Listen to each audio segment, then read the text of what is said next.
আসসালামু আলাইকুম। আমরা এই মুহূর্তে কথা বলবো জনাব মেহেদী হাসানের সাথে। মেহেদী হাসান মুক্তিযুদ্ধ সংসদ সন্তান কমান্ড কেন্দ্রীয় কমিটির সম্মানিত সভাপতি এবং মুক্তিযুদ্ধ প্রজন্ম কেন্দ্রীয় সংসদের সম্মানিত চেয়ারম্যান।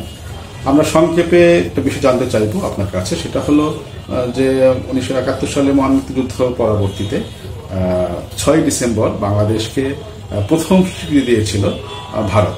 এই বিষয়টি নিয়ে আপনার মূল্যায়ন আমরা চাই। ধন্যবাদ। আমি আমার ব্যক্তিগত পক্ষ থেকে এবং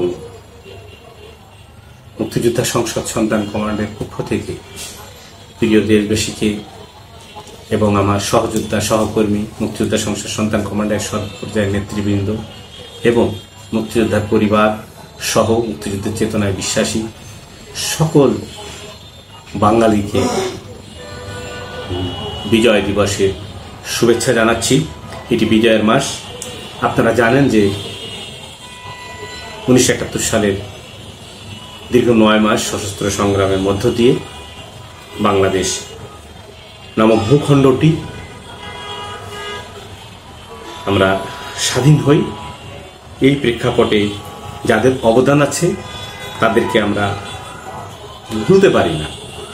বিশেষ করে আপনারা জানেন যে মহান মুক্তিযুদ্ধ চলাকালীন সময়ে যে আমরা অনেকেই অনেক কিছু বলি, কিন্তু বেসিক্যালি 1971 সালে বাংলাকে সাহায্য করেছে, বাঙালি বাঙালিকে সাহায্য করেছে, বাঙালিরাই তার ভাইয়ের পাশে দাঁড়িয়েছিল। কারণ আপনারা জানেন যে 1947-এর আগে আমরা কিন্তু বাঙালি ছিলাম, এই বাংলারই ছিলাম, কিন্তু ভাগ করে আমাদেরকে বিচ্ছিন্ন করে দিয়ে কেউ ভারতে কেউ পাকিস্তানে, আর বর্তমানে তো দেখছেন যে একটা তার কাটা দিয়ে আমাদেরকে, আমার সহোদরকে আমাদের থেকে আলাদা করা হয়েছে। 71-এর মুক্তিযুদ্ধে কিন্তু এই ভারতের যারা পশ্চিমবঙ্গ, ত্রিপুরা, আসাম বা এদিকে যেটা সব কিন্তু বাংলার মধ্যেই ছিল।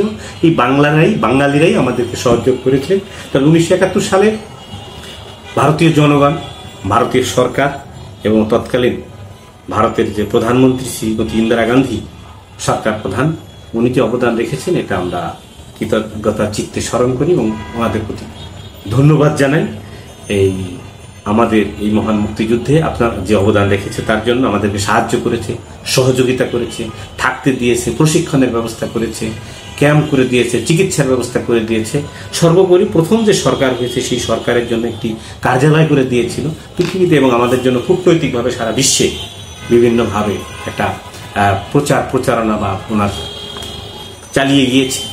সেই ধারাবাহিকতায় ভারত আপনার 1971 সালের 6 ডিসেম্বর ওনাদের যে সংসদ, যেটা আমরা বলি বাংলাদেশে, সেখানে একটা সভার মাধ্যমে এবং ভারতীয় লোকসভায় সেখানে ওনারা লোকসভায় এটাকে উপস্থাপন করে তারপরে সবাই সম্মতি দিয়ে সেটা বাংলাদেশের স্বীকৃতি দিয়েছে জয় বাংলা স্লোগানের মাধ্যমে। তাই আমি আজ এই 6 ডিসেম্বরের এই 6 তারিখটাকে যারা এই ক্রমযজ্ঞের সাথে জড়িত ছিলেন এবং ভারতের তৎকালীন যারা লোকসভায় ছিলেন সকলকে ধন্যবাদ জানাই। সকলে যারা পৃথিবী থেকে প্রয়াত হয়েছেন তাদের আত্মার শান্তি কামনা করি, যারা জীবিত আছেন তাদের দীর্ঘায়ু কামনা করি।